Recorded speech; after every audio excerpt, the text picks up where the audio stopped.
ഏറെ ബഹുമാനനായ അധ്യക്ഷൻ നിയോജക മണ്ഡലം UDF-ന്റെ ചെയർമാൻ മാസ്റ്റർ, നമ്മുടെയൊക്കെ പ്രിയങ്കരനും വരാനിരിക്കുന്ന നിയമസഭാ തെരഞ്ഞെടുപ്പിൽ കേരളം വലിയ പ്രതീക്ഷയോടുകൂടി നോക്കിക്കാണുന്ന ഒരു യാത്രയുടെ അമരത്തിരിക്കുന്ന നമ്മുടെയൊക്കെ പ്രിയപ്പെട്ട MLA കൂടിയായിട്ടുള്ള ശ്രീ AP അനിൽകുമാർ അവർകൾ, ജില്ലാ മുസ്ലിം ലീഗിന്റെ വൈസ് പ്രസിഡന്റ് ബഹുമാനനായ കളത്തിൽ കുഞ്ഞാപ്പു ഹാജി, AICC അംഗം ബഹുമാനനായ Muhammad Kunhi master, APCC general secretary പ്രിയപ്പെട്ട ശ്രീമതി ആലിപ്പറ്റ ജമീല, നിയോജക മണ്ഡലം മുസ്ലിം ലീഗിന്റെ general secretary PA Majeed Sahib, block Congress കമ്മിറ്റിയുടെ പ്രസിഡന്റുമാരായ ശ്രീ ജോജി K അലക്സ്, പ്രിയപ്പെട്ട ഗോപാലേട്ടൻ, വേദി നേതാക്കന്മാരെ കൊണ്ട് സമ്പന്നമാണ്, ശ്രീ KT അജ്മൽ ഉൾപ്പെടെയുള്ള, ശ്രീ TD ജോയ് ഉൾപ്പെടെയുള്ള ഏറെ ബഹുമാനരായ ഐക്യജനാധിപത്യ മുന്നണിയുടെ നേതാക്കളെ, ഈ കൺവെൻഷൻ വിജയിപ്പിക്കാൻ വേണ്ടി വണ്ടൂർ നിയോജക മണ്ഡലത്തിൽ ഐക്യജനാധിപത്യ മുന്നണി സ്ഥാനാർത്ഥിയുടെ വിജയം ഗംഭീരമാക്കാൻ വേണ്ടി ഇവിടെ എത്തിച്ചേർന്നിട്ടുള്ള ഏറെ പ്രിയങ്കരരും ബഹുമാന്യരും സ്നേഹസമ്പന്നരുമായ സഹോദരി സഹോദരന്മാരെ, പ്രിയപ്പെട്ട നേതാക്കളെ, ഈ കൺവെൻഷൻ കാണുമ്പോൾ പ്രിയപ്പെട്ട ഖാലിദ് മാസ്റ്റർ നേരത്തെ സൂചിപ്പിച്ച പോലെ ശ്രീ AP അനിൽകുമാർ എന്ന് പറയുന്ന നമ്മുടെ പ്രിയപ്പെട്ട സ്ഥാനാർത്ഥിയുടെ ഭൂരിപക്ഷം അത് വണ്ടൂർ നിയോജക മണ്ഡലത്തിൽ ഇന്നേ വരെ ഉണ്ടായിട്ടുള്ളതിൽ ഏറ്റവും വലിയ ഭൂരിപക്ഷമായിരിക്കും എന്ന കാര്യത്തിൽ ഒരു തർക്കവുമില്ല എന്ന് പറയാൻ ഞാൻ ആഗ്രഹിക്കുകയാണ്. കേരളം വലിയ പ്രതീക്ഷയോടുകൂടിയുള്ള ഒരു യാത്രയെ നോക്കിക്കൊണ്ടിരിക്കുകയാണ്. അത് പുതുയുഗ യാത്രയാണ്. പുതുയുഗ യാത്ര എന്ന് പറയുമ്പോൾ നമ്മളതിനെ കേവലം ശ്രീ VD സതീശൻ നയിച്ച ഒരു യാത്രക്കിട്ട പേരല്ല, അല്ലെങ്കിൽ ഐക്യജനാധിപത്യ മുന്നണി ഒരു തെരഞ്ഞെടുപ്പിന്റെ മുന്നേ കാസർഗോഡ് നിന്ന് തിരുവനന്തപുരത്തേക്ക് നടത്തിയ ഒരു യാത്രക്കുള്ള പേരായി നൽകിയതല്ല. കഴിഞ്ഞ 10 വർഷക്കാലമായി ഈ കേരളത്തെ എല്ലാ നിലക്കും ദ്രോഹിച്ചുകൊണ്ടിരിക്കുന്ന ഒരു ഭരണ സംവിധാനത്തിനെതിരെയുള്ള കേരളീയ പൊതുസമൂഹത്തിന്റെ മുന്നേറ്റത്തിന്റെ പേരാണ് പുതുയുഗ യാത്ര എന്ന് ഞാൻ പറയാൻ ആഗ്രഹിക്കുകയാണ്. നിങ്ങൾ നോക്കൂ, ആരൊക്കെയാണ് ആ പുതുയുഗ യാത്രയിലുള്ളത്? നിങ്ങൾ വിചാരിക്കുന്നുണ്ടോ ആ യാത്ര നയിച്ചത് ശ്രീ VD സതീശനായിരുന്നു? കോൺഗ്രസ്സുകാർ മാത്രമാണ് പുതുയുഗ യാത്രയിൽ ഉണ്ടായിരുന്നത്? അല്ലെങ്കിൽ ആ യാത്രയുടെ ഉപനായകനായി പറഞ്ഞിരുന്നത് മുസ്ലിം ലീഗിന്റെ അഖിലേന്ത്യാ ജനറൽ സെക്രട്ടറി ശ്രീ PK കുഞ്ഞാലിക്കുട്ടിയായിരുന്നു? ഇന്ത്യൻ യൂണിയൻ മുസ്ലിം ലീഗിന്റെ പ്രവർത്തകർ മാത്രമാണോ ഈ പുതുയുഗ യാത്രയെ ഇത്രമേൽ പ്രതീക്ഷയോടുകൂടി കണ്ടത്? കേരള കോൺഗ്രസിന്റെ, RSPയുടെ, CMPയുടെ, അതുപോലെ തന്നെ ഐക്യജനാധിപത്യ മുന്നണിയുടെ കൂടെയുള്ള മുഴുവൻ പാർട്ടികളുടെയും നേതാക്കന്മാരും പ്രവർത്തകന്മാരും മാത്രമല്ല ഈ പുതുയുഗ യാത്രയെ ആശീർവദിച്ചുകൊണ്ട് വരാനിരിക്കുന്ന തെരഞ്ഞെടുപ്പിന് ആകാംക്ഷയോടുകൂടി നോക്കിക്കാണുന്നത്.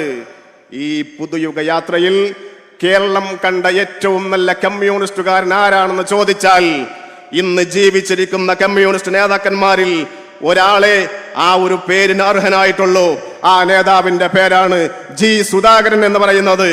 ആ G സുധാകരന്റെ നേതൃത്വത്തിലുള്ള യഥാർത്ഥ കമ്മ്യൂണിസ്റ്റുകാർ വരെ ഐക്യജനാധിപത്യ മുന്നണിയുടെ പുതുയുഗ യാത്രയുടെ കൂടെയുണ്ട് എന്നുള്ളതാണ് ഈ തെരഞ്ഞെടുപ്പിന്റെ രാഷ്ട്രീയം എന്ന് പറയാൻ ഞാൻ ആഗ്രഹിക്കുകയാണ്. ആരൊക്കെയാണ് പറയുന്നത്? ഇവിടെ പറഞ്ഞല്ലോ പ്രിയപ്പെട്ട ഖാലിദ് മാഷ്, നിങ്ങൾക്ക് രാഷ്ട്രീയം കൃത്യമായി ബോധ്യമുള്ള ആളുകളാണ്. കേരളത്തിന്റെ പൊതുരാഷ്ട്രീയ ചരിത്രം എടുത്ത് പരിശോധിച്ചാൽ നമുക്ക് മനസ്സിലാക്കാൻ സാധിക്കും, ഏതെങ്കിലും ഒരു കാലത്ത് പാർലമെന്റിൽ ഐക്യജനാധിപത്യ മുന്നണി വലിയ ഭൂരിപക്ഷത്തോടുകൂടി ലീഡ് ചെയ്ത തെരഞ്ഞെടുപ്പുകൾ ഉണ്ടായിരുന്നു. കേരളത്തിന്റെ നിയമനിർമ്മാണ സഭയിലേക്ക് ഐക്യജനാധിപത്യ മുന്നണി മൃഗീയ ഭൂരിപക്ഷം നേടിയ തെരഞ്ഞെടുപ്പുകൾ ഉണ്ടായിരുന്നു. ആ തെരഞ്ഞെടുപ്പ് കാലങ്ങളിലൊക്കെ തന്നെ കേരളത്തിലെ തദ്ദേശ സ്വയംഭരണ സ്ഥാപനങ്ങളിലേക്ക് തെരഞ്ഞെടുപ്പ് നടക്കുമ്പോൾ അവിടുത്തെ ചിത്രം മറ്റൊന്നായിരുന്നു. അവിടെ ഭൂരിപക്ഷം CPM-ന്റെ നേതൃത്വത്തിലുള്ള ഇടത് ജനാധിപത്യ മുന്നണിക്കായിരുന്നു.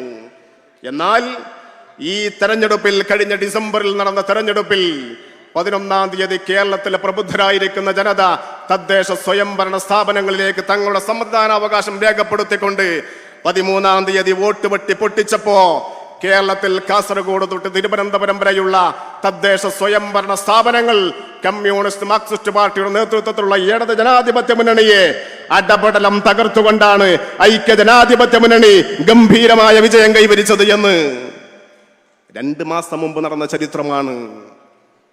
ഇതൊരു സന്ദേശമാണ്. ഈ സന്ദേശം എന്ന് പറയുന്നത് കേരളത്തിലെ ജനങ്ങൾക്കുള്ള സന്ദേശമാണ്. സഖാവ് പിണറായി വിജയന്റെ നേതൃത്വത്തിലുള്ള ഇടത് ജനാധിപത്യ മുന്നണി കഴിഞ്ഞ 10 വർഷക്കാലമായി ഈ കേരളത്തിലെ ജനങ്ങളെ ഇങ്ങനെ ദ്രോഹിച്ചുകൊണ്ടിരിക്കുമ്പോ ആ ജനങ്ങൾക്കുള്ള പ്രതീക്ഷയാണ് കഴിഞ്ഞ തദ്ദേശ സ്വയംഭരണ സ്ഥാപനങ്ങളിലേക്ക് നടന്ന തെരഞ്ഞെടുപ്പ് എന്ന് പറയുന്നത്. അതിന്റെ റിസൾട്ട് എന്ന് പറയുന്നത് നമ്മൾ മലപ്പുറം ജില്ലയിലാണ്. മലപ്പുറം ജില്ലയിൽ 94 പഞ്ചായത്തുകളിൽ CPM-ന്റെ നേതൃത്വത്തിലുള്ള ഇടത് ജനാധിപത്യ മുന്നണിക്ക് എത്ര പഞ്ചായത്തുണ്ട് എന്ന് ചോദിച്ചാൽ ഒരു കയ്യിലെ വിരൽ കൊണ്ട് എണ്ണിത്തീർക്കാൻ പറ്റുന്ന പഞ്ചായത്തുകളെയുള്ളൂ. ഐക്യ ജനാധിപത്യ മുന്നണി 90 പഞ്ചായത്തുകൾ നേടി മലപ്പുറം ജില്ലയിലെ മുഴുവൻ പഞ്ചായത്തുകളും നമ്മൾ ഭരിക്കുകയാണ്. ഇവിടെ ഇതാ 2 ബ്ലോക്ക് പഞ്ചായത്തിന്റെ പ്രസിഡന്റുമാരിയിരിക്കുന്നു. മലപ്പുറം ജില്ലയിലെ ബ്ലോക്ക് പഞ്ചായത്തുകളിൽ മരുന്നിന് പോലും CPM-ന്റെ നേതൃത്വത്തിലുള്ള ഇടതു മുന്നണിക്ക് ഇടം നൽകിയില്ല മലപ്പുറത്തെ സമ്മതിദാനം വിനിയോഗിച്ച പ്രിയപ്പെട്ട വോട്ടർമാർ. മലപ്പുറം ജില്ലാ പഞ്ചായത്തിലേക്ക് വരുമ്പോ പ്രിയപ്പെട്ട ഖാലിദ് മാഷ് എന്നെ പ്രസംഗിക്കാൻ വിളിച്ചത് ജില്ലാ പഞ്ചായത്ത് മെമ്പർ എന്ന പേരിട്ടുകൊണ്ടാണ്. പ്രിയപ്പെട്ട ശ്രീമതി ആലിപ്പറ്റ ജമീല ഇവിടെ ഇരിക്കുന്നു, പ്രിയപ്പെട്ട KT അജ്മൽ ഇവിടെ ഇരിക്കുന്നു. മലപ്പുറം ജില്ലാ പഞ്ചായത്തിന്റെ ഉള്ളിൽ ഇന്നും മരുന്നിന് പോലും CPM-ന്റെ ഒരു മെമ്പർ ഇല്ല എന്ന് പറയുമ്പോ മലപ്പുറം ജില്ലയുടെ തെരഞ്ഞെടുപ്പിന്റെ രാഷ്ട്രീയം ഈ നിയമസഭാ തെരഞ്ഞെടുപ്പിൽ എങ്ങോട്ടേക്കാണ് മാറിക്കൊണ്ടിരിക്കുന്നത് എന്നുള്ളതിന്റെ കൃത്യമായ ദിശാസൂചികയാണ് എന്ന് പറയാൻ ഞാൻ ആഗ്രഹിക്കുകയാണ്. മുനിസിപ്പാലിറ്റികൾ, കോർപ്പറേഷനുകൾ, കേരളത്തിൽ ഐക്യ ജനാധിപത്യ മുന്നണി തദ്ദേശ തെരഞ്ഞെടുപ്പ് തൂത്തുവാരിയിരിക്കുകയാണ്. പ്രിയപ്പെട്ടവരെ, ഈ വരുന്ന 9-ാം തീയതി ഉണ്ടല്ലോ, ഈ 9-ാം തീയതി തെരഞ്ഞെടുപ്പ്, നിയമസഭയിലേക്ക് തെരഞ്ഞെടുപ്പ് നടക്കുമ്പോ മലപ്പുറം ജില്ലയിൽ CPM-ന് നിലവിൽ 4 MLA-മാർ ഉള്ളത്. ആ 4 MLA-മാർ അവരുടെ ഭരണം നടത്തുന്ന നിയോജക മണ്ഡലങ്ങളുണ്ടല്ലോ, ഒന്ന് പൊന്നാനിയാണ്, മറ്റൊന്ന് തവനൂരാണ്, മറ്റൊന്ന് താനൂരാണ്, മറ്റൊന്ന് ഉണ്ടായിരുന്നത് നിലമ്പൂരായിരുന്നു. അത് നേരത്തെ പോയി, അത് നമ്മൾ നേരത്തെ തൂക്കി. പ്രിയപ്പെട്ട ശ്രീ ആര്യാടൻ ഷൗക്കത്തിലൂടെ ഈ വരുന്ന 9-ാം തീയതി തെരഞ്ഞെടുപ്പ് നടന്ന് മെയ് 4-ാം തീയതി മലപ്പുറത്തെ വോട്ടർമാരുടെ മനമറിയുന്ന വോട്ട് പെട്ടി പൊട്ടിക്കുമ്പോ മലപ്പുറം ജില്ലയിൽ ഇടത് ജനാധിപത്യ മുന്നണിക്ക് ഒരു സീറ്റ് പോലും ഇല്ലാത്ത രൂപത്തിൽ ഈ മലപ്പുറത്ത് ഐക്യ ജനാധിപത്യ മുന്നണി തെരഞ്ഞെടുപ്പിന്റെ രഥം മുന്നോട്ട് ഉരുട്ടിക്കൊണ്ടുപോകും എന്ന് പറയാൻ ഞാൻ ആഗ്രഹിക്കുകയാണ്. അതിൽ വജ്രശോഭയോടുകൂടി ഒരു മനുഷ്യനുണ്ടാകും. ആ മനുഷ്യന്റെ പേര് ശ്രീ AP അനിൽകുമാർ എന്നായിരിക്കും. ഒരു സംശയവും വേണ്ട. ശ്രീ AP അനിൽകുമാർ വണ്ടൂരിന്റെ നായകനല്ല. ശ്രീ AP അനിൽകുമാർ ഇതാ ഈ കേരളത്തിന്റെ നായകനായി മാറാൻ പോകുന്ന കാലം അത് വിദൂരമല്ല എന്ന് പറയാൻ ഞാൻ ആഗ്രഹിക്കുകയാണ്. ഇവിടെ ചില ആളുകൾക്കൊക്കെ അതിൽ വലിയ പ്രയാസമുണ്ട്, നമുക്ക് മനസ്സിലാക്കാൻ സാധിക്കും. അവരുടെ ഫ്രസ്ട്രേഷൻ പല രൂപത്തിൽ ഇങ്ങനെ വരുന്നുണ്ട് അല്ലേ? ഇവിടെ CPM-ന്റെ സൈബർ പോരാളികൾ പറയുന്നത് ഒരു മാറ്റം വേണമെന്നാണ്. എന്തിനാണ് മാറ്റം? ഞങ്ങൾ ചോദിക്കാൻ ആഗ്രഹിക്കുകയാണ്. വണ്ടൂരിൽ നിങ്ങൾ എന്ത് മാറ്റത്തിന് വേണ്ടിയാണ് വോട്ട് ചോദിക്കുന്നത്? നിങ്ങൾ യാത്ര ചെയ്യുന്ന റോഡുകൾ, നിങ്ങൾ കുടിക്കുന്ന വെള്ളം, നിങ്ങൾ നിങ്ങളുടെ വീട്ടിൽ ഉപയോഗിക്കുന്ന വൈദ്യുതി, നിങ്ങളുടെ കുടുംബത്തിൽ സർക്കാർ സംവിധാനത്തിൽ നിന്ന് കിട്ടിക്കൊണ്ടിരിക്കുന്ന ആനുകൂല്യങ്ങൾ, ഇവിടുത്തെ വിദ്യാഭ്യാസ സ്ഥാപനങ്ങൾ, അതുപോലെ തന്നെ മറ്റു വികസനത്തിന്റെ പ്രതിരൂപങ്ങളായിട്ടുള്ള കെട്ടിട സമുച്ചയങ്ങൾ, ഓരോ കാര്യങ്ങളും എടുത്ത് പരിശോധിച്ചാൽ കഴിഞ്ഞ 1/4 നൂറ്റാണ്ട് കാലമായി വണ്ടൂർ നിയോജക മണ്ഡലത്തിൽ ഒരു മനുഷ്യൻ ഇവിടെ നിയമസഭാ പ്രതിനിധിയായിക്കൊണ്ട് നമ്മളെ റെപ്രസെന്റ് ചെയ്തതിന്റെ ഫലമാണ് ഭൂരിപക്ഷവും എന്ന് പറയാതിരിക്കാൻ നിർവാഹമില്ല അല്ലേ? 25 വർഷം മുമ്പ് ഒരു ചെറുപ്പക്കാരൻ മലപ്പുറത്ത് നിന്ന് വണ്ടൂരിലേക്ക് വണ്ടി കയറിയിരുന്നു. യൂത്ത് കോൺഗ്രസിന്റെ സംസ്ഥാന സെക്രട്ടറിയായ പ്രിയപ്പെട്ട AP അനിൽകുമാർ. അന്ന് മലപ്പുറത്ത് നിന്ന് വണ്ടൂരിലേക്ക് വണ്ടി കയറിയ ആ ചെറുപ്പക്കാരൻ കുറഞ്ഞ കാലങ്ങൾ കൊണ്ടാണ് വണ്ടൂർ നിയോജക മണ്ഡലത്തിലെ മനുഷ്യരുടെ ഹൃദയങ്ങളിലേക്ക് ചുവടുറപ്പിച്ചത് എന്ന് നമുക്ക് പറയാൻ വേണ്ടി സാധിക്കും. 140 MLA-മാരുണ്ട് കേരളത്തിലെ നിയമസഭയിൽ. തെരഞ്ഞെടുക്കപ്പെട്ട ജനപ്രതിനിധികളെ തങ്ങൾക്ക് ലഭിക്കുക, അവൈലബിൾ ആവുക എന്നുള്ളത് ഏറ്റവും പ്രധാനപ്പെട്ട കാര്യമാണ്. അത് വെറുതെ ഉള്ളൊരു കാര്യമല്ല. തെരഞ്ഞെടുക്കപ്പെട്ട ജനപ്രതിനിധിയെ തങ്ങൾക്ക് എപ്പോഴും കിട്ടണം. അങ്ങനെയാണ്. അവർക്ക് വികസനം ഇല്ലെങ്കിലും വേണ്ടിയില്ല, അല്ലെങ്കിൽ വേറൊന്നുമില്ലെങ്കിലും വേണ്ടിയില്ല. ഇപ്പൊ ഞാൻ ജില്ലാ പഞ്ചായത്ത് മെമ്പറാണല്ലോ. ഡിസംബർ 13 വോട്ടെണ്ണി, സത്യപ്രതിജ്ഞ 21 ആയിരുന്നു മലപ്പുറത്ത്. 20 വെള്ളിയാഴ്ച എന്നിട്ട് ഓർമ്മ. 20 പള്ളിക്കൊന്ന് നിസ്കരിച്ചിറങ്ങിയപ്പോ ഒരാൾ വന്നിട്ട് എന്നോട് സലാം പറഞ്ഞിട്ട് പറഞ്ഞു, അല്ലട ചെങ്ങ എവിടെ ജയിച്ചാണ് പോയതാണ്, ഒരു വിവരമില്ലല്ലോ. തെരഞ്ഞെടുപ്പ് കഴിഞ്ഞിട്ട് ഒരാഴ്ച ആയിട്ടുള്ളൂ. അപ്പൊ ഇതാണ് ജനങ്ങളുടെ മാനസികാവസ്ഥ. ജനങ്ങൾക്ക് ലഭിക്കുക, അവർക്ക് അനുഭവപ്പെടുക എന്നുള്ളത് ഏറ്റവും പ്രധാനപ്പെട്ട കാര്യമാണ്.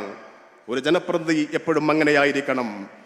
ഞാൻ ഉറച്ചു വിശ്വസിക്കുന്നു, കേരളത്തിലെ 140 MLA-മാരുടെ കൂട്ടത്തിൽ തങ്ങൾക്ക് നേരിട്ട് എപ്പോഴും അനുഭവപ്പെടുന്നു എന്ന് ബോധ്യമുള്ള കേരള നിയമനിർമ്മാണ സഭയിലെ MLA-മാരുടെ കണക്കെടുത്ത് പരിശോധിച്ചാൽ അതിലാദ്യ സ്ഥാനത്ത് ശ്രീ AP അനിൽകുമാർ ഉണ്ടാകും എന്ന കാര്യത്തിൽ ഒരു സംശയം വേണ്ട. അദ്ദേഹം നമ്മുടെ കൂടെ നിറഞ്ഞു നിന്ന വല്ലാത്ത ഒരു പ്രതിഭാസമാണ്. നമ്മുടെ സുഖത്തിൽ, നമ്മുടെ സന്തോഷത്തിൽ, നമ്മുടെ മറ്റു പ്രയാസങ്ങളിൽ നമ്മുടെ കൂടെ നിന്ന ഒരു മനുഷ്യനാണ് ഈ നിയോജക മണ്ഡലത്തിൽ നിന്ന് ജനപ്രതിനിധിയാവാൻ വേണ്ടി മത്സരിക്കുന്നത്. ഞാൻ പറഞ്ഞു വന്നത്, അങ്ങനെ വണ്ടൂർ നിയോജക മണ്ഡലം ഉൾപ്പെടെ മലപ്പുറം ജില്ലയിലെ 16 നിയോജക മണ്ഡലങ്ങളിലും നമ്മൾ നിർത്തിയ സ്ഥാനാർത്ഥികളെ നോക്കൂ. നിങ്ങൾ ഒക്കെ ഒന്നിനൊന്ന് മെച്ചപ്പെട്ട സ്ഥാനാർത്ഥികളാണ്. CPM-കാര് ലീഗും കോൺഗ്രസും കഴിഞ്ഞ പഞ്ചായത്ത് തെരഞ്ഞെടുപ്പിൽ നടപടിയെടുത്ത ആരെങ്കിലും ഉണ്ടോ എന്ന് നോക്കി നടക്കാണ്. താനൂരിൽ ഇന്നലെയാണ് സ്ഥാനാർത്ഥിയായത്. ഞങ്ങൾ ഉറച്ചു വിശ്വസിക്കുന്നു, താനൂരിൽ കേരളത്തിലെ വിദ്യാർത്ഥി പ്രസ്ഥാനത്തിന്റെ അമരസ്ഥാനത്തിരിക്കുന്ന ഞങ്ങളുടെ പ്രിയപ്പെട്ട അനുജനുണ്ടല്ലോ, PK നവാസ് ഇപ്പോൾ തന്നെ താനൂരിൽ ജയിച്ചു കിടക്കുകയാണ് എന്ന് ഉറപ്പിച്ച് പറയാൻ വേണ്ടി സാധിക്കും. അബ്ദുറഹിമാനാണ് അവിടെ സ്ഥാനാർത്ഥിയായിട്ട് പ്രഖ്യാപിച്ചിരുന്നത്. വി അബ്ദുറഹിമാനെ സ്ഥാനാർത്ഥിയായിട്ട് പ്രഖ്യാപിക്കുമ്പോ അബ്ദുറഹിമാൻ താനൂർ നിയോജക മണ്ഡലത്തിൽ മത്സരിക്കില്ല എന്ന് CPM-കാർക്ക് അറിയില്ലെങ്കിലും ഞങ്ങൾക്കറിയാമായിരുന്നു. അബ്ദുറഹിമാൻ കൊന്നാലും അബ്ദുറഹിമാൻ താനൂരിൽ സ്ഥാനാർത്ഥിയാവൂല എന്ന് ഞങ്ങൾക്കറിയാമായിരുന്നു. അദ്ദേഹം സ്ഥാനാർത്ഥിയായി പ്രഖ്യാപിച്ച് അദ്ദേഹം തെരഞ്ഞെടുപ്പ് പ്രചരണത്തിന് ഇറങ്ങിയില്ല, ഇല്ലേ? അത് എല്ലാ സ്ഥാനാർത്ഥികളും കളം നിറഞ്ഞപ്പോ ഒരു സ്ഥാനാർത്ഥി മാത്രം മലപ്പുറം ജില്ലയിൽ തെരഞ്ഞെടുപ്പ് പ്രചരണത്തിന് ഇറങ്ങില്ല. അവിടെ മാത്രമല്ല, മങ്കടയിൽ പല സ്ഥലത്തും ഇവരിങ്ങനെ വെയിറ്റിംഗിലാണ്. സ്ഥാനാർത്ഥികളെ പ്രഖ്യാപിച്ചു, പക്ഷേ സ്ഥാനാർത്ഥികൾ പ്രചരണത്തിന് ഇറങ്ങിയിട്ടില്ല. അപ്പൊ താനൂരിൽ അബ്ദുറഹിമാൻ എന്തുകൊണ്ട് സ്ഥാനാർത്ഥി പ്രഖ്യാപനം വന്നിട്ടും പ്രചരണത്തിന് ഇറങ്ങുന്നില്ല എന്ന് ചോദിക്കുമ്പോ മറുപടിയില്ല. അബ്ദുറഹിമാൻ പറഞ്ഞു, ഞാൻ താനൂരിൽ മത്സരിക്കൂല. അബ്ദുറഹിമാനെ സ്ഥാനാർത്ഥിയായി പ്രഖ്യാപിച്ചത് ആരാണ്? കമ്മ്യൂണിസ്റ്റ് മാർക്സിസ്റ്റ് പാർട്ടിയുടെ കേരളത്തിലെ ഏറ്റവും വലിയ നേതാവ് ആരാണെന്ന് ചോദിച്ചാൽ ആ പാർട്ടിയുടെ സംസ്ഥാന സെക്രട്ടറിയാണ്, അല്ലേ? മുഖ്യമന്ത്രി അതിന് താഴെയാണ്. ആ പാർട്ടിയുടെ നേതാവ് AKG സെന്ററിൽ വെച്ച് പത്രസമ്മേളനത്തിൽ പ്രഖ്യാപിക്കുകയാണ്, കേരളത്തിലെ CPM മത്സരിക്കുന്ന നിയോജക മണ്ഡലങ്ങളെ സ്ഥാനാർത്ഥിയെ പ്രഖ്യാപിച്ചപ്പോ താനൂർ എന്ന പേര് പറഞ്ഞത് അബ്ദുറഹിമാൻ എന്നാണ്. അബ്ദുറഹിമാൻ പറഞ്ഞു, ഞാൻ അങ്ങോട്ടേക്ക് പോകൂല. നിങ്ങൾക്കറിയോ ഇതിന്റെ ലക്ഷണം, ഇതിന്റെ അർത്ഥം എന്താണെന്നറിയോ? ഇത് CPM അനുഭവിക്കണം. അവർ അർഹിച്ചതാണ്. മലപ്പുറത്തെ ജനാധിപത്യ ബോധത്തെ ATM മെഷീനുകൾ കൊണ്ടുവന്നുകൊണ്ട് വിലക്കെടുക്കാൻ ശ്രമിച്ച CPM-നുള്ള പാഠമാണിത്. മലപ്പുറത്തെ പുത്തൻ പണക്കാരുടെ കാൽച്ചുവട്ടിൽ ഞെരിഞ്ഞമരുന്ന പാർട്ടിയായി ഈ CPM മാറിക്കൊണ്ടിരിക്കുന്നു എന്നുള്ളതാണ് ഇത് സൂചിപ്പിക്കുന്നത്. ഇല്ല, നിങ്ങൾ ആലോചിച്ചോക്കും, ഒരു പാർട്ടിയുടെ സംസ്ഥാന സെക്രട്ടറി പ്രഖ്യാപിക്കാണ് സ്ഥാനാർത്ഥി ഇന്നയാള്. അയാൾ പറയാണ്, നിങ്ങൾ പണി നോക്കി, ഞാൻ മത്സരിക്കൂല.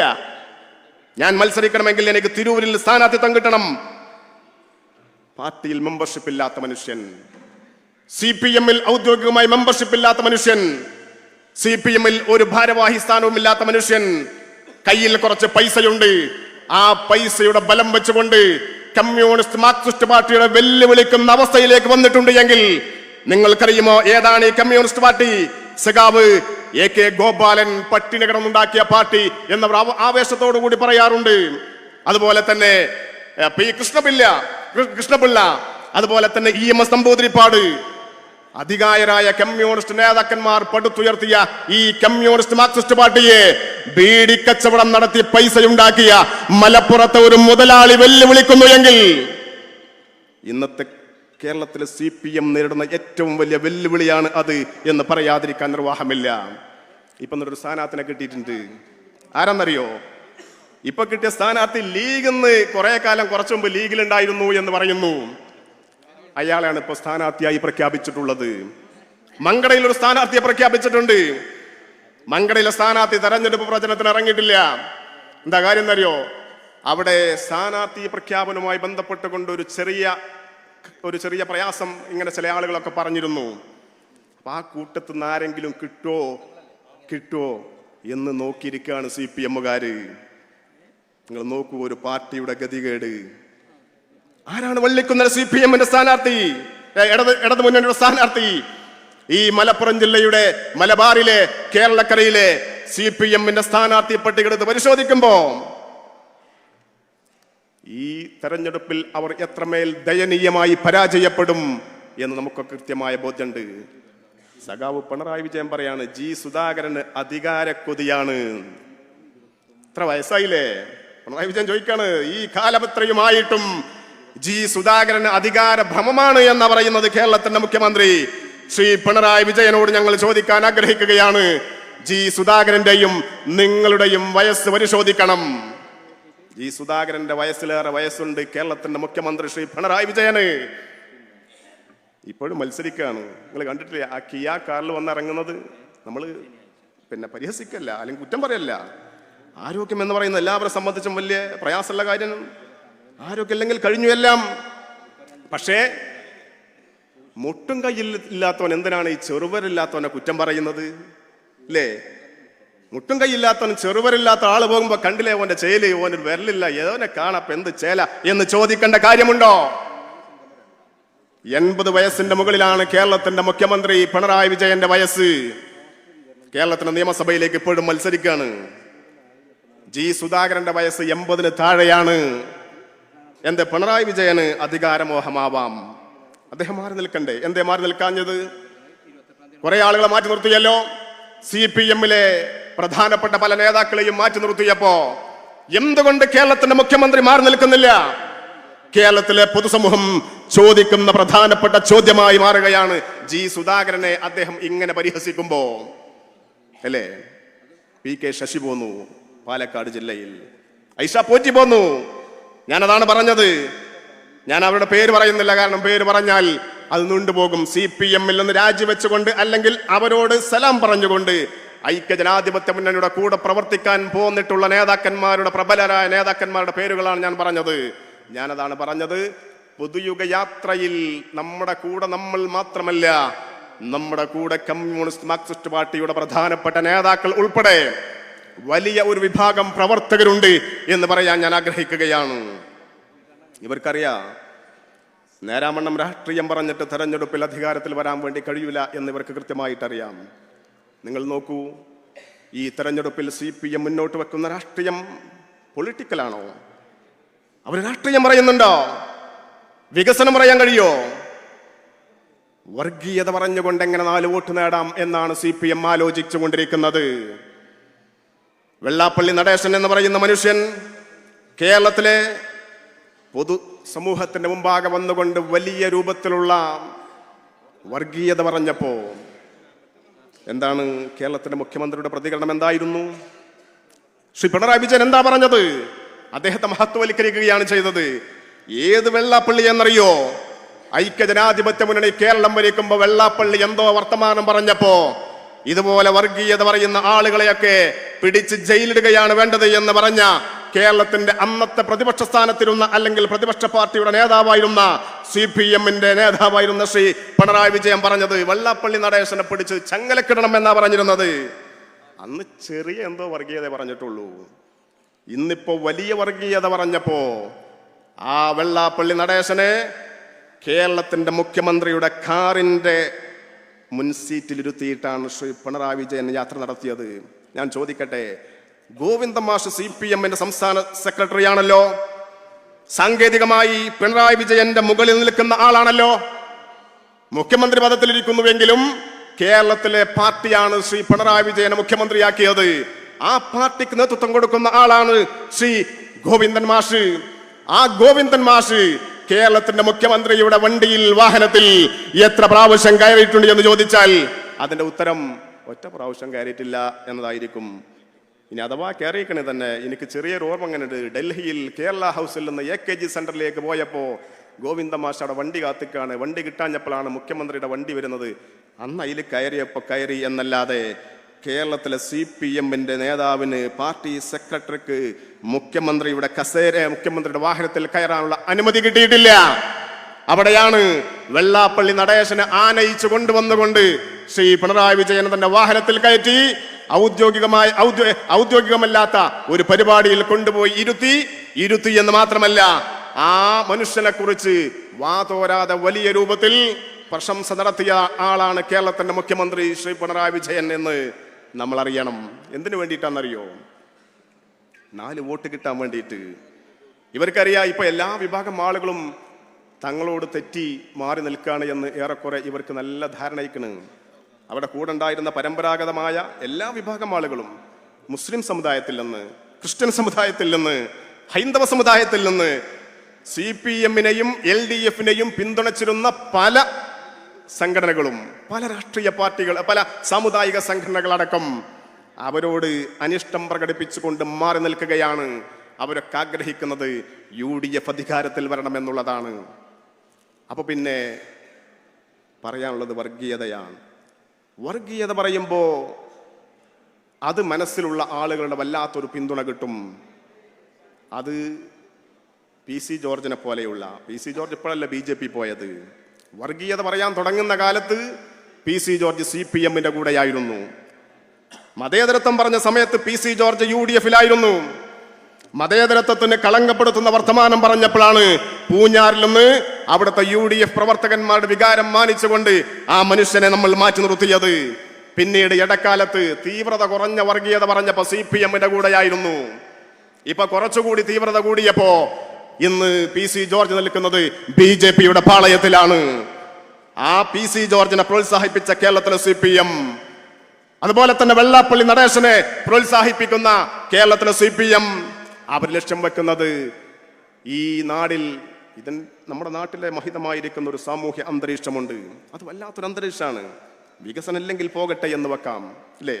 അപ്പൊ നമ്മളൊരു റോഡ് പൊട്ടിപ്പൊളിഞ്ഞ് കിടക്കാന്ന് വിചാരിക്കാം. അതിലൂടെ നടന്നു പോകാൻ കുറച്ച് പ്രയാസമൊക്കെ ഉണ്ടാകും, വാഹനം ഓടിക്കാൻ കുറച്ച് പ്രയാസമൊക്കെ ഉണ്ടാകും. താൽക്കാലികമായി നമുക്കതൊന്ന് സഹിക്കാമെന്ന് വെക്കാം. പക്ഷേ ഇവിടെ നിങ്ങൾ നോക്കൂ, ഈ സദസ്സിന് എന്ത് മനോഹാരിതയാണ്. ആരൊക്കെയാണ് ഈ സദസ്സിലിരിക്കുന്നത്? നമുക്കിടയിൽ എന്നെങ്കിലും മതത്തിൻ്റെയോ ജാതിയുടെയോ ആശയത്തിൻ്റെയോ വെറുപ്പിൻ്റെ ഒരു വകതിരിവ് നമുക്കുണ്ടായിട്ടുണ്ടോ? ഇല്ലല്ലോ, ഒരിക്കലും ഉണ്ടായിട്ടില്ല. നിങ്ങൾ നോക്കൂ, ഇപ്പോൾ പെരുന്നാൾ കഴിഞ്ഞു പോയില്ലേ? ആ പെരുന്നാളിന് വെച്ച ബിരിയാണി ചൂടാറുന്നതിന് മുമ്പ് എൻ്റെ തൊട്ടടുത്ത വീട്ടിലെ വിലാസിനിയുടെ മക്കൾ കഴിക്കട്ടെ എന്നാഗ്രഹിക്കുന്ന നല്ലവരായിരിക്കുന്ന മുസ്ലിം സഹോദരിമാരുള്ള നാടാണ് നമ്മുടെ നാടെന്ന് പറയുന്നത്.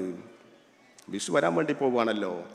വിഷുവിന് വെക്കുന്ന പായസം അത് എൻ്റെ വീട്ടിലെ കുട്ടികൾ കുടിക്കുന്നതിന് മുമ്പേ എൻ്റെ അയൽവാസിയായ തൊട്ടപ്പുറത്തെ ഫാത്തിമയുടെ മക്കൾ കഴിക്കട്ടെ എന്നാഗ്രഹിക്കുന്ന നല്ലവരായിരിക്കുന്ന ഹൈന്ദവ സഹോദരിമാർ താമസിക്കുന്ന നാടാണ് നമ്മുടെ നാട്. ക്രിസ്തുമസ് കഴിഞ്ഞു പോയല്ലോ പ്രിയപ്പെട്ടവരെ. നമ്മുടെ ഈ നാട്ടുംപുറത്തൊക്കെ ക്രിസ്ത്യൻ സമുദായത്തിൽപ്പെട്ട ആളുകൾ കുറവാണെങ്കിലും ഉള്ള ക്രിസ്ത്യൻ സമുദായത്തിലെ സഹോദരന്മാരുടെ വീട്ടിൽ പോയിട്ട് ഭക്ഷണം കഴിച്ചത് നമ്മൾ ഒന്നിച്ചല്ലേ? വല്ലാത്ത മനോഹരമായിരിക്കുന്ന ഒരു സാമൂഹ്യ അന്തരീക്ഷമല്ല അത്? ഹിന്ദുവും മുസൽമാനും ക്രിസ്ത്യാനിയും മതമുള്ളവനും ഇല്ലാത്തവനുമൊക്കെ ഏകോദര സഹോദരങ്ങളെ പോലെ കഴിയുന്ന വല്ലാത്തൊരു അന്തരീക്ഷം. ആ അന്തരീക്ഷത്തിന് തടയിടാൻ വേണ്ടിയാണ്, അതിനെ തകർക്കാൻ വേണ്ടിയാണ് ഇന്ന് വെള്ളാപ്പള്ളി നടേശൻ BJPയുടെ സംസ്ഥാന അധ്യക്ഷൻ രാജീവ് ചന്ദ്രശേഖരന്റെ പിന്തുണയോടുകൂടി ഇവിടെ നടത്തിക്കൊണ്ടിരിക്കുന്നത്. രാജീവ് ചന്ദ്രശേഖരൻ നല്ല ഒന്നാം തരം കച്ചവടക്കാരനാണ്. ആരാ കൊണ്ടുവന്നത് നരേന്ദ്ര ദാമോദർ മോദിയാണ്. ഞാൻ ഉറച്ചു വിശ്വസിക്കുന്നു അടൽ ബിഹാരി വാജ്പേയിയെ പോലെയുള്ള ഒരു BJPയുടെ നേതാവാണ് ഇന്ന് ഇന്ത്യ രാജ്യത്ത് BJPക്ക് നേതൃത്വം കൊടുക്കുന്നത് എങ്കിൽ രാജീവ് ചന്ദ്രശേഖരനെ പോലെയുള്ള ഒരാൾ കേരളത്തിലെ BJPയുടെ അധ്യക്ഷ സ്ഥാനത്തെത്തുമായിരുന്നില്ല.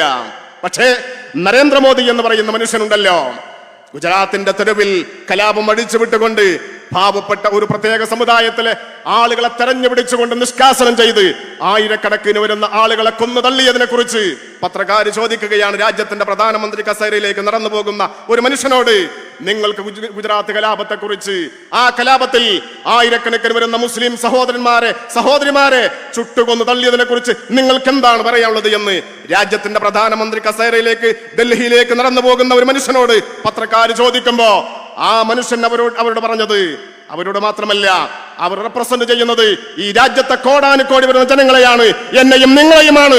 ഞാൻ നേരത്തെ പറഞ്ഞ ഈ മനുഷ്യരുണ്ടല്ലോ, മതവിശ്വാസവും അതുപോലെ തന്നെ ആശയത്തിൽ ഉറച്ച നിലപാടുകളും ഉണ്ടായിരിക്കെ തന്നെ പരസ്പരം സ്നേഹിക്കുകയും പരസ്പരം ബഹുമാനിക്കുകയും ചെയ്യുന്ന വല്ലാത്തൊരു സ്നേഹബന്ധമുള്ള ഈ മനുഷ്യരുണ്ടല്ലോ, 150 കോടിയോളം വരുന്ന ഈ രാജ്യത്തെ ജനങ്ങളുടെ പ്രബുദ്ധതയ്ക്ക് മുമ്പിലാണ് രാജ്യത്തിന്റെ പ്രധാനമന്ത്രി കസേരയിലേക്ക് പോകുന്ന ഒരു മനുഷ്യൻ പറഞ്ഞത്, ഞാനിങ്ങനെ റോഡിലൂടെ വാഹനം ഓടിച്ചു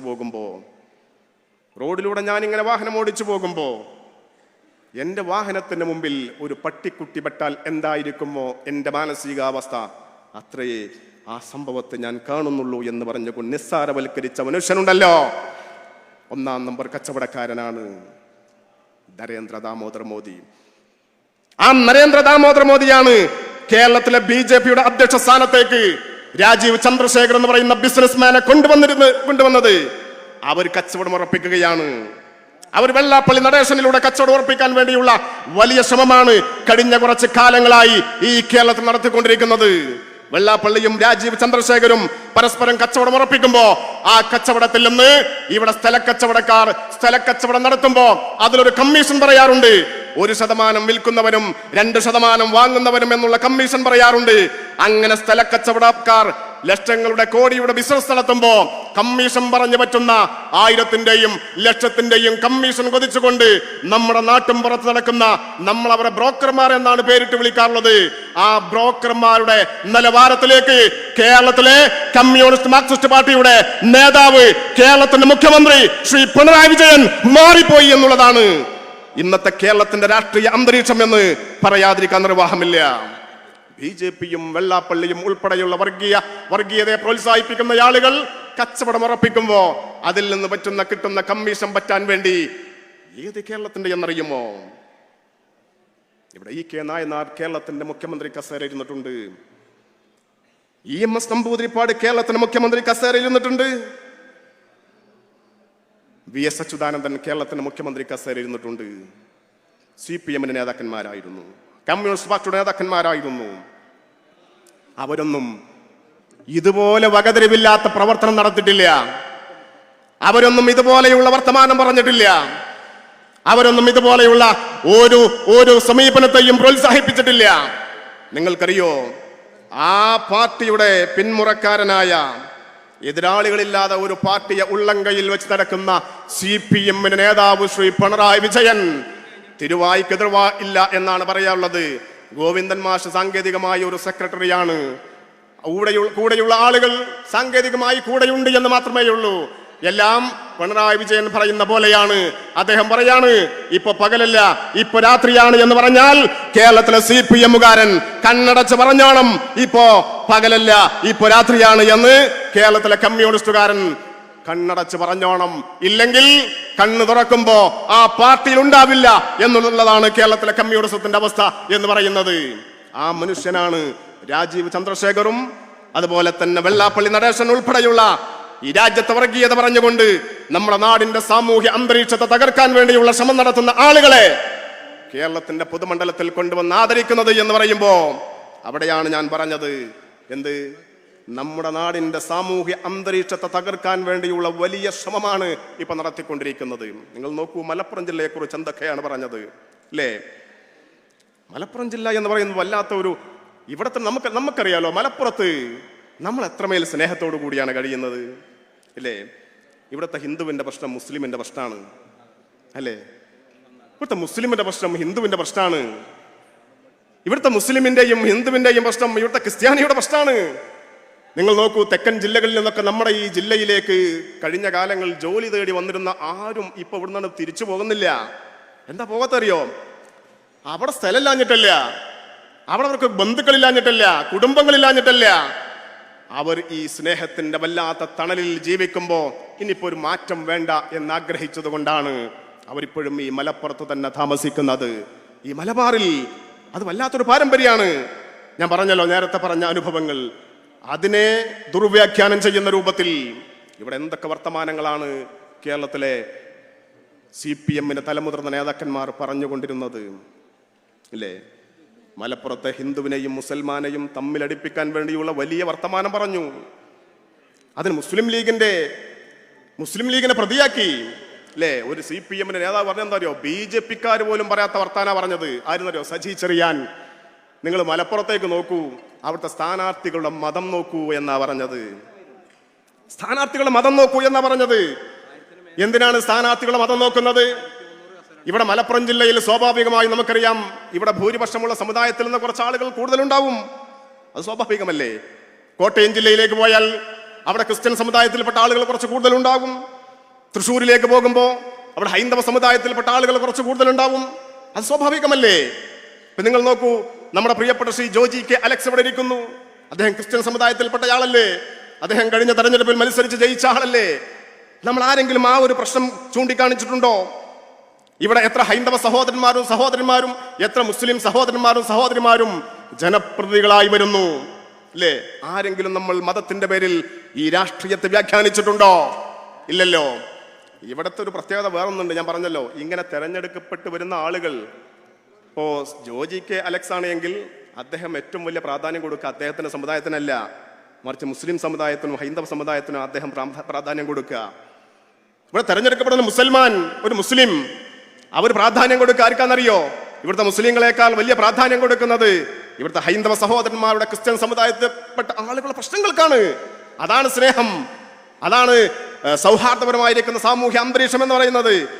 ആ സാമൂഹ്യ അന്തരീക്ഷത്തെ തെരഞ്ഞെടുപ്പ് രാഷ്ട്രീയത്തിലെ സ്ഥാനാർത്ഥിത്വം വെച്ചുകൊണ്ട് പോലും ചോദ്യം ചെയ്യുന്ന രൂപത്തിലേക്ക് കേരളത്തിലെ CPM മാറിപ്പോയിട്ടുണ്ട് എങ്കിൽ, എന്റെ പ്രിയപ്പെട്ടവരെ, മതത്തിന്റെ പേരിൽ, ജാതിയുടെ പേരിൽ, ആശയത്തിന്റെ പേരിൽ BJP ഉത്തരേന്ത്യയിൽ പയറ്റുന്ന ഈ രാഷ്ട്രീയത്തെ ഇങ്ങ് കൊച്ചു കേരളത്തിൽ, ഈ മലബാറിൽ, മലപ്പുറം ജില്ലയിൽ കൊണ്ടുവന്ന് പറിച്ചു നടാൻ വേണ്ടി ശ്രമിക്കുന്ന CPM-കാരനെ കേരളത്തിന്റെ രാഷ്ട്രീയ ഭൂഖണ്ഡത്തിൽ നിന്ന് പറിച്ചു മാറ്റാനുള്ള സമയമാണ് ഈ തെരഞ്ഞെടുപ്പ് എന്ന് പറയാൻ ഞാൻ ആഗ്രഹിക്കുകയാണ്. വികസന കാര്യങ്ങളെ കുറിച്ചൊന്നും ഞാൻ പറയുന്നില്ല, അല്ലേ? വികസന വിരുദ്ധ നിലപാടുകളും ജനവിരുദ്ധ നിലപാടുകളും ഒന്നും നമ്മൾ പറയേണ്ട കാര്യമില്ല. എത്രമേലാണ് ഈ പ്രയാസം അനുഭവിക്കുന്നത് എന്ന് നമുക്കൊക്കെ കൃത്യമായിട്ട് ബോധ്യമുണ്ട്. അഴിമതിയുടെ കൂത്തരങ്ങായി, സ്വജനപക്ഷപാതത്തിന്റെ കേദാരമായി ഈ ഭരണ സംവിധാനത്തെ മാറ്റിയ ആളുകളാണ്, അല്ലേ? കഴിഞ്ഞ തെരഞ്ഞെടുപ്പിൽ എല്ലാവരും അത്ഭുതപ്പെട്ടു പോയി. ശൈലജ ടീച്ചർ ഉൾപ്പെടെയുള്ള ആളുകളൊക്കെ, ശൈലജ ടീച്ചർ കേരളത്തിന്റെ മുഖ്യമന്ത്രിയാകുമെന്ന കേരളത്തിലെ ജനങ്ങൾ പ്രതീക്ഷിച്ചിരുന്നത്. കുറെ ആളുകൾ അതിനോട് അങ്ങനെ പറഞ്ഞിരുന്നു. ആ സാധു അത് പ്രതീക്ഷിച്ച് നിൽക്കുകയും ചെയ്തു. കിട്ടിയില്ല. എത്ര ആളുകൾ മന്ത്രി പോലും ആയില്ല. ആരൊക്കെയാണ് മന്ത്രിയായത്, അല്ലേ? ഇന്ന് കേരളത്തിലെ LDF-നെ നിയന്ത്രിക്കുന്നത് CPM-നെ മാത്രമല്ല, LDF-നെ നിയന്ത്രിക്കുന്നത് പിണറായി വിജയൻ കഴിഞ്ഞ പിന്നെ അദ്ദേഹത്തിന്റെ മരുമകൻ PA മുഹമ്മദ് റിയാസാണ്. PA മുഹമ്മദ് റിയാസിന്റെ ചീട്ട് കീറാൻ ഇനി അധിക കാലമില്ല. ബേപ്പൂരിൽ ഒരു പുലി ഇറങ്ങിയിട്ടുണ്ട്. ആ പുലി PV അൻവർ എന്ന് പറയുന്ന മനുഷ്യനുണ്ടല്ലോ. ഒരു സംശയം വേണ്ട, കേരളത്തിലെ മരുമോനിസം, പിണറായിസം അവസാനിപ്പിക്കുമെന്ന് പറഞ്ഞുകൊണ്ട് ഐക്യജനാധിപത്യ മുന്നണിയുടെ നേതാക്കന്മാരുടെ, കോൺഗ്രസിന്റെയും മുസ്ലിം ലീഗിന്റെയും നേതാക്കന്മാരുടെയും പ്രവർത്തകന്മാരുടെയും കരം പിടിച്ചുകൊണ്ട് ബേപ്പൂരങ്ങാടി കൂടെ നടക്കുന്നുണ്ട് എങ്കിൽ അതിന്റെ റിസൾട്ട് വരാനിരിക്കുന്ന മെയ് മാസം 4-ാം തീയതി നമുക്ക് കാണാം എന്ന് പറയാൻ ഞാൻ ആഗ്രഹിക്കുകയാണ്. കേരളത്തിൽ ഞാൻ പറഞ്ഞല്ലോ, CPM അഡപടലം പപ്പടം പോലെ തകർന്ന് തരിപ്പണമാവാൻ വേണ്ടി പോവുകയാണ്. ഒരു സംശയം വേണ്ട, അവർക്ക് തന്നെ അത് ബോധ്യമായിട്ടുണ്ട്. PA മുഹമ്മദ് റിയാസാണ് കഴിഞ്ഞ തെരഞ്ഞെടുപ്പിന് കഴിഞ്ഞ ഭരണ സംവിധാനത്തെ നിയന്ത്രിച്ചത്. മുഖ്യമന്ത്രി പറയും, അദ്ദേഹം അങ്ങനെയാണല്ലോ, അദ്ദേഹം ആരോടും നേരിട്ട് പറയൂല. അദ്ദേഹം ക്യാബിനറ്റിലും ഒരു വർത്താനം പറയില്ല, മിണ്ടാണ്ടിരിക്കും. പറയാനുള്ളതൊക്കെ റിയാസ് പറയും. വല്ലാതെ തികട്ടി വരുമ്പോഴാണ് ഇദ്ദേഹം എന്തെങ്കിലും പറഞ്ഞാൽ പിന്നെ അത് പറഞ്ഞതേക്കാരം, ഒരു 1.5 വാക്കേക്കാരം. അപ്പം ഇന്നലെ ഇയാൾ എന്താ പറഞ്ഞറിയോ? ചെറ്റാന്ന്. നിങ്ങൾ ആലോചിച്ച് നോക്കി, നമ്മൾ ആരെങ്കിലും അങ്ങനെ ഒരാളെ കുറിച്ച് പറയുമോ? നമ്മുടെ കൂടെ ഉണ്ടായിരുന്ന ഒരാള് നമ്മുടെ കൂടെ വേണ്ട, നമ്മളെ എതിരാളിയാന്ന് വിചാരിക്കുക അല്ലേ? ഇപ്പൊ ഇവിടെ മത്സരിക്കുന്നുണ്ട് നമ്മുടെ എതിർ സ്ഥാനാർത്ഥി. നമ്മൾ എന്തെങ്കിലും അദ്ദേഹത്തെ കുറിച്ച് ബഹുമാനം കുറഞ്ഞ വർത്തമാനം പറയാൻ പോകുന്നുണ്ടോ? പോകുന്നില്ലല്ലോ, അത് പറയാൻ പാടില്ലല്ലോ. നമ്മുടെ രാഷ്ട്രീയ എതിരാളികൾ മാന്യമായിട്ടല്ലേ നമ്മൾ പറയുന്നത്? പിണറായി വിജയൻ കേരളത്തിന്റെ CPM-ന്റെ നേതാവും കേരളത്തിന്റെ മുഖ്യമന്ത്രിയുമായിട്ട് അദ്ദേഹം കണ്ടെത്തിയ കുറെ പദപ്രയോഗങ്ങളുണ്ട്. കേരളത്തിലെ പ്രത്യേകമായ ഒരു ഭാഷ നിഘണ്ടുവിൽ ഉൾപ്പെടുത്തേണ്ട പദപ്രയോഗങ്ങളാണത്.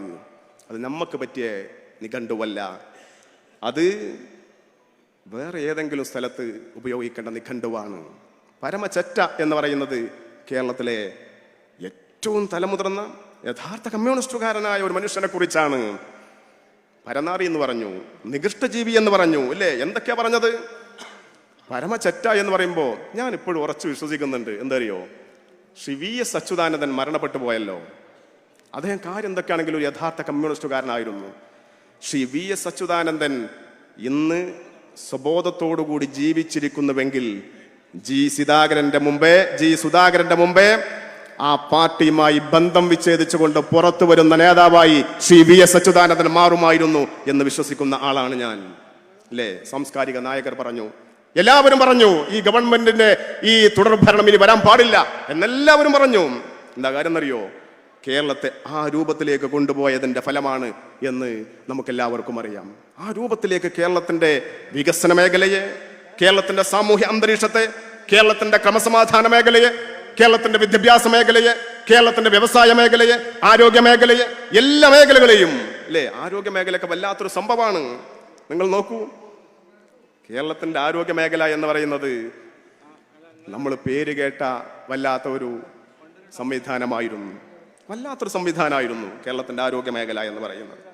എന്താണ് കേരളത്തിന്റെ ആരോഗ്യ മേഖലയുടെ ഇന്നത്തെ അവസ്ഥ? തകർന്നു തരിപ്പണായില്ലേ? എന്നിട്ട് വിമർശനം വന്നപ്പോ ഒരു മന്ത്രി നാടകം അഭിനയിക്കുക, അല്ലേ? വീണ ജോർജ് ഒരു ദിവസം വല്ലാത്ത അട്ടഹാസം, എന്നെ ആക്രമിച്ച് വല്ലാതെ പരിക്കേൽപ്പിച്ചിരിക്കുന്നു. ഞാൻ ആദ്യമായിട്ടാണ് മുദ്രാവാക്യം വിളിച്ചാൽ മനുഷ്യന് പരിക്ക് പറ്റും എന്നറിയുന്നത്, അല്ലേ? മുദ്രാവാക്യം വിളിച്ചാൽ നമ്മൾ ചെന്നിട്ട് കായികമായിട്ട് എന്തെങ്കിലും ചെയ്താൽ, തച്ചാൽ, അല്ലെങ്കിൽ എറിഞ്ഞാൽ, അല്ലെങ്കിൽ ഒന്ന് കുത്തിയാൽ, ശാരീരികമായിട്ട് എന്തെങ്കിലും ചെയ്താൽ പരിക്ക് പറ്റും എന്ന കാര്യത്തിൽ നമുക്കൊക്കെ അറിയാം. പക്ഷേ മുദ്രാവാക്യം വിളിച്ചാൽ പരിക്ക് പറ്റും എന്ന് കേരളത്തിൽ ആദ്യമായി തെളിയിച്ച നേതാവിന്റെ പേരാണ് ശ്രീമതി വീണ ജോർജ് എന്ന് കേരളത്തിലെ പൊതുസമൂഹം തിരിച്ചറിഞ്ഞ ദിവസമാണ് കഴിഞ്ഞ ദിവസം കഴിഞ്ഞു പോയത്, അല്ലേ? നോക്കൂ നിങ്ങൾ മുദ്രാവാക്യം വിളിച്ചതിന്റെ പേരിൽ ഒരാൾക്ക് പരിക്ക് പറ്റുകയാണ്. എന്നിട്ട് ദിവസങ്ങളായി അതിന്റെ പേരിൽ അഭിനയം. കേരളത്തിലെ ജനങ്ങൾ എല്ലാവരും പറഞ്ഞു. എന്താ പറഞ്ഞത്? അത് കൃത്യമാണ്, വിഷ്വലുണ്ട്. പണ്ടത്തെ പോലെയല്ല. പണ്ട് സഖാക്കൾ നുണ പറഞ്ഞ് ഗീബൽസിയൻ സിദ്ധാന്തങ്ങൾ പറഞ്ഞ് വോട്ട് പിടിച്ച കാലം ഉണ്ടായിരുന്നു. ഇപ്പൊ അങ്ങനെയല്ല. ഇപ്പൊ ഇതൊക്കെ യഥാർത്ഥ വിഷ്വൽ ഇങ്ങനെ ആളുകൾക്കിടയിലേക്ക് വരികയാണ്. ആ വിഷ്വൽ കണ്ട എല്ലാവരും പറഞ്ഞു, എന്ത്? ഈ 2 കുട്ടികൾ ഒരു കാരണവശാലും മന്ത്രിയുടെ അടുത്ത് പോലും എത്തിയിട്ടില്ല. പിന്നെ ആകെ കൂടി ഉണ്ടായിരുന്നത് അതിന് തൊട്ടപ്പുറത്തൊരു പോലീസുകാരത്തിയാണ്. ആ പോലീസുകാരത്തിന് എന്തെങ്കിലും ദേശത്തിന് കഴുത്ത് പിടിച്ച് പൊക്കിക്കണമെന്ന് നമുക്കാർക്കും അറിയില്ല. പക്ഷെ അങ്ങനെ ശരിക്കും കണ്ടിട്ടില്ല. നാടകം അഭിനയിക്കുന്നു കേരളത്തിന്റെ ആരോഗ്യമന്ത്രി. ഞാൻ ചോദിക്കട്ടെ, കേരളത്തിന്റെ ആരോഗ്യ മേഖലയിൽ ഇന്ന് പല ആശുപത്രികളിലും, ഞങ്ങൾ ജില്ലാ പഞ്ചായത്ത് മെമ്പർമാർക്കറിയാം, ഞങ്ങൾ നിലമ്പൂർ ജില്ലാ ആശുപത്രിയിലെ HMC അംഗങ്ങളാണ്. കഴിഞ്ഞ HMC യോഗത്തിന് ചെല്ലുമ്പോൾ നിലമ്പൂർ സർവീസ് സഹകരണ ബാങ്കിന്റെ സെക്രട്ടറി എന്നെ വിളിച്ചിട്ട് പറയാണ്, ഞങ്ങളെ ഒരു ബില്ലുണ്ട്, ഞാൻ ബാങ്കിൽ വർക്ക് ചെയ്യുന്ന ഒരാൾ കൂടിയാണ്, ഞങ്ങളൊരു ബില്ലുണ്ട് ഒന്ന് പാസ്സായി കിട്ടാൻ. അപ്പൊ ഞാൻ ചോദിച്ചു, എന്ത് ബില്ലാണ്? ജില്ലാ ഹോസ്പിറ്റലിൽ നിങ്ങൾക്ക് എന്ത് ബില്ലാണ് പാസ്സായി കിട്ടാനുള്ളത്? അപ്പൊ അവർ പറഞ്ഞു, മരുന്ന് കൊടുത്തതാണ്. മരുന്നിന് വേണ്ടി നിലമ്പൂരിലെ സർവീസ് സഹകരണ ബാങ്കുമായി കോൺട്രാക്ട് ചെയ്ത് ആ കോൺട്രാക്ട് പ്രകാരം തൽക്കാലം പൈസ കൊടുക്കുന്നത് നിലമ്പൂർ സഹകരണ ബാങ്കാണ്. ആ നിലമ്പൂർ സഹകരണ ബാങ്കിന് 1.25 കോടി രൂപയാണ് ജില്ലാ ആശുപത്രിയിലെ മരുന്ന് വിതരണവുമായി ബന്ധപ്പെട്ട് കൊടുക്കാനുള്ളത്? നിങ്ങൾക്കറിയോ, നമ്മുടെ PHCകൾ, നമ്മുടെ CHCകൾ മരുന്ന് കിട്ടാനില്ല, മര്യാദക്ക് യന്ത്രസാമഗ്രികളില്ല, അല്ലേ? തിരുവനന്തപുരത്ത് ഒരു ഡോക്ടർ ആരോഗ്യ മേഖലയിലെ ഉപകരണങ്ങൾ കിട്ടാതെ പ്രയാസപ്പെടുന്നതിന്റെ കാരണം പറഞ്ഞ് വല്ലാതെ വികാരാധീനനായപ്പോ എന്താ ചെയ്യുന്നറിയോ? നമ്മളൊക്കെ ചെയ്യുക എന്താന്ന് വെച്ചാൽ അതിന് പരിഹാരം കാണാനാ ശ്രമിക്കുക. താലൂക്ക് ആശുപത്രിയിൽ ഓപ്പറേഷൻ ചെയ്യാൻ കത്രികയില്ല, അപ്പൊ എന്ത് ചെയ്യും? കത്രിക വാങ്ങിക്കൊടുക്കും. താലൂക്ക് ആശുപത്രിയിൽ മാസ്ക് ഇല്ല, നമ്മൾ മാസ്ക് വാങ്ങിക്കൊടുക്കും. പക്ഷേ അവിടെ തിരുവനന്തപുരത്ത് സർക്കാർ ആശുപത്രിയിൽ ഓപ്പറേഷൻ ചെയ്യാൻ വേണ്ടി വരുന്ന രോഗികൾക്ക് അവരെ സഹായിക്കാൻ വേണ്ട ഉപകരണങ്ങളില്ല എന്ന് ഒരു ഡോക്ടർ പറഞ്ഞപ്പോ ആ ഡോക്ടർക്കെതിരെ നടപടിയെടുക്കാനാണ് കേരളത്തിന്റെ ആരോഗ്യ വകുപ്പ് മുന്നോട്ട് വന്നത് എന്നുള്ളത് നമ്മൾ കണ്ടതാണ്, അല്ലേ? ഡോക്ടർ ഹാരിസ് ചിറക്കൽ നല്ല മനുഷ്യനായിരുന്നു. സർക്കാർ സംവിധാനത്തിന്റെ ഭാഗമായി ഉണ്ടാവേണ്ട ഉപകരണങ്ങൾ പലതും ഇല്ലാതെ വരുമ്പോ സ്വന്തം പോക്കറ്റിൽ നിന്ന് പൈസ എടുത്തുകൊണ്ട് സാമഗ്രികൾ വാങ്ങിക്കൊണ്ട് ഓപ്പറേഷൻ നടത്തിക്കൊടുത്തിരുന്ന ഡോക്ടറാണ് ഡോക്ടർ ഹാരിസ് ചിറക്കൽ. ആ മനുഷ്യൻ അത് പറഞ്ഞതിന്റെ പേരിൽ അയാൾക്കെതിരെ നടപടി സ്വീകരിച്ചു. ആരെന്നറിയോ? ശ്രീ പിണറായി വിജയൻ നേതൃത്വം കൊടുക്കുന്ന കേരളത്തിന്റെ ഇടത് ജനാധിപത്യ മുന്നണി ശ്രീമതി വീണ ജോർജ് കേരളത്തിന്റെ ആരോഗ്യമന്ത്രിയായിരിക്കുന്ന സമയത്താണ് ചെയ്തത്. ആൾക്കാരെ വയറ്റുന്ന ഇടക്കിടക്ക് കത്രിക കിട്ടുക, നിങ്ങൾ ആലോചിച്ച് നോക്കി. ആൾക്കാരെ വയറ്റുന്ന ഇടക്കിടക്ക് കത്രിക കിട്ടുക. പണ്ടൊക്കെ ആളുകളെ വയറ്റില് നമ്മൾ ഓപ്പറേഷൻ ചെയ്താല് എന്തെങ്കിലും മുഴേ അല്ലെങ്കിൽ അങ്ങനത്തെ സംഗതിയൊക്കെ ഉണ്ടാവാറുള്ളത്. ഇന്ന് ആളുകൾക്ക് ആശുപത്രിയിൽ പോയി സ്കാൻ ചെയ്യാൻ പേടിയാണ്. ഇതിന്റെ മുമ്പ് എന്തെങ്കിലും ആശുപത്രിയിൽ പോയിട്ടുണ്ടെങ്കിൽ അന്നത്തെ കത്രിക എങ്ങാനും വയറ്റിൽ മറന്നു വെച്ചിട്ടുണ്ടാവുമോ എന്ന്. എന്നിട്ട് അതിനെക്കുറിച്ച് ചോദിച്ചപ്പോൾ ഒരാൾ പറയാണ്, നിങ്ങൾ ആലോചിച്ച് നോക്കി, എവിടേക്കാണ് നമ്മുടെ നാട് പോകുന്നത്? ഒരു കത്രികല്ലേ, അതിപ്പോ ഒരു 10-20 കൊല്ലൊക്കെ വയറ്റിൽ നിന്നാലും ഒരു കുഴപ്പമില്ല. നിങ്ങൾ ആലോചിച്ച് നോക്കി, അതിന് നടപടിയില്ല. ഉത്തരവാദപ്പെട്ട ഒരു ഡോക്ടർ പറയാണ്, ഒരു കത്രിക വയറ്റിൽ 20 വർഷം ഇരുന്നാലും പ്രശ്നമില്ല. എപ്പോഴാ പറയുന്നറിയോ? വയറുവേദന വന്ന് വയറ് കീറി നോക്കുമ്പോ മുൻപ് ഓപ്പറേഷൻ ചെയ്തതിന്റെ ആ കത്രിക വയറ്റിൽ നിന്ന് കിട്ടിയ ഒരു മനുഷ്യനെയും കേരളത്തെയും നോക്കിക്കൊണ്ട് കേരളത്തിന്റെ ആരോഗ്യമന്ത്രിയുടെ സംരക്ഷണയിൽ കഴിയുന്ന ഒരു ഡോക്ടർ പറയാണ്, 20 കൊല്ലം അത് വയറ്റിക്കിടന്നാലും പ്രശ്നമില്ല. ഇവരാണ് കേരളം ഭരിക്കുന്നത്. നിങ്ങൾക്കറിയോ, കേരളത്തിനൊരു ഭരണ സംവിധാനം ഉണ്ടായിരുന്നു. ശ്രീ ഉമ്മൻചാണ്ടിയുടെ നേതൃത്വത്തിലുള്ള ഐക്യ ജനാധിപത്യ മുന്നണിയുടെ ഭരണ സംവിധാനം. ശ്രീ PK കുഞ്ഞാലിക്കുട്ടി, ശ്രീ KM മാണി, ഐക്യ ജനാധിപത്യ മുന്നണിയുടെ അധികായരായ നേതാക്കൾ നേതൃത്വം കൊടുക്കുന്ന ഒരു ഭരണ സംവിധാനം ഉണ്ടായിരുന്നു. ഞാൻ ഇപ്പോഴും ആലോചിക്കുകയാണ്, അല്ലേ? തിരുവനന്തപുരത്ത് നിന്ന് നമ്മുടെ ഈ നാട്ടുംപുറത്തേക്കല്ലേ ഒരു സർക്കാർ ഇറങ്ങി വന്നത്? അത് ഇനിയും വരും, ഒരു സംശയം വേണ്ട. ഒരു സർക്കാർ ഇങ്ങോട്ടേക്ക് വരികയായിരുന്നു. ശ്രീ ഉമ്മൻചാണ്ടിയുടെ നേതൃത്വത്തിൽ നമുക്ക് ഓർമ്മയില്ലേ, വണ്ടൂരിലെ സ്കൂൾ ഗ്രൗണ്ടിൽ ശ്രീ ഉമ്മൻചാണ്ടി എന്ന് പറയുന്ന ഐക്യ ജനാധിപത്യ മുന്നണിയുടെ നേതാവുണ്ടല്ലോ, ആ മനുഷ്യൻ ഇളനീർ വെള്ളവും പച്ചവെള്ളവും കുടിച്ചുകൊണ്ട് ഒരേ നിൽപ്പിൽ ആളുകളുടെ പരാതി കേട്ടത് 19 മണിക്കൂറാണ്. 19 മണിക്കൂർ ഒരു മനുഷ്യൻ ആളുകളുടെ പ്രയാസങ്ങൾക്കൊപ്പം നിൽക്കുകയാണ്. ഞാൻ ഇപ്പോഴും വല്ലാതെ വൈകാരികമായി ഓർക്കുന്നൊരു രംഗമുണ്ട്. ഞാനന്ന് യൂത്ത് ലീഗിന്റെ നിയോജക മണ്ഡലം പ്രസിഡന്റാണ്. പ്രിയപ്പെട്ട ഷൈജലും ഞാനും ഞങ്ങൾ അതിന്റെ സംഘാടകർ എന്നുള്ള നിലക്ക് അവിടേക്ക് ചെല്ലുമ്പോൾ ആ സദസ്സിലുണ്ട് എൻ്റെ കുടുംബത്തിൽപ്പെട്ട ഒരു സഹോദരിയുണ്ട്. അവരെന്നെ വിളിച്ചിട്ട്, കുറെ ആളുകളുണ്ട്, നിങ്ങൾക്കറിയാലോ, ആയിരക്കണക്കിന് വരുന്ന ആളുകളുണ്ട്. അതിനിടയിൽ നിന്നൊരു കടലാസ് നീട്ടിയിട്ട് എന്നോട് പറഞ്ഞു, പിന്നെ ഇത് മുഖ്യമന്ത്രിക്ക് കൊടുക്കാനുള്ളതാണ്, വല്ലാത്ത തിരക്കാണ്, എന്തെങ്കിലും ചെയ്യാൻ പറ്റുമോ എന്ന്. അഭിവന്ദനായ ഐക്യ ജനാധിപത്യ മുന്നണിയുടെ നേതാവ്, നമ്മുടെയൊക്കെ പ്രിയങ്കരനായിരിക്കുന്ന ഇന്ത്യൻ യൂണിയൻ മുസ്ലിം ലീഗിന്റെ സംസ്ഥാന അധ്യക്ഷൻ, മതേതര ഭാരതം പ്രതീക്ഷയോടെയും അതിലേറെ സ്നേഹത്തോടെയും നോക്കിക്കാണുന്ന നമ്മുടെയൊക്കെ പ്രിയപ്പെട്ട നേതാവ് അഭിവന്ദനായ പാണക്കാട് സയ്യിദ് സാദിഖ് അലി ശിഹാബ് തങ്ങൾ നമ്മുടെ ഈ വേദിയിലേക്ക് കടന്നു വന്നിരിക്കുന്നു. ഞാൻ എൻ്റെ സംസാരം അവസാനിപ്പിക്കുകയാണ്. പ്രിയപ്പെട്ട സാദിഖ് അലി ശിഹാബ് തങ്ങളും ഐക്യ ജനാധിപത്യ മുന്നണി നേതാക്കളുമൊക്കെ ഈ തെരഞ്ഞെടുപ്പ് രാഷ്ട്രീയത്തിന്റെ പ്രാധാന്യം പറയും എന്ന് സൂചിപ്പിച്ചുകൊണ്ട് ശ്രീ AP അനിൽകുമാർ അവർകളെ വലിയ ഭൂരിപക്ഷത്തോടുകൂടി ഈ തെരഞ്ഞെടുപ്പിൽ വിജയിപ്പിക്കാൻ വേണ്ടിയുള്ള വലിയ പരിശ്രമങ്ങൾക്ക് നമുക്ക് നാളെ പഞ്ചായത്ത് കൺവെൻഷൻ തുടങ്ങുകയാണ്.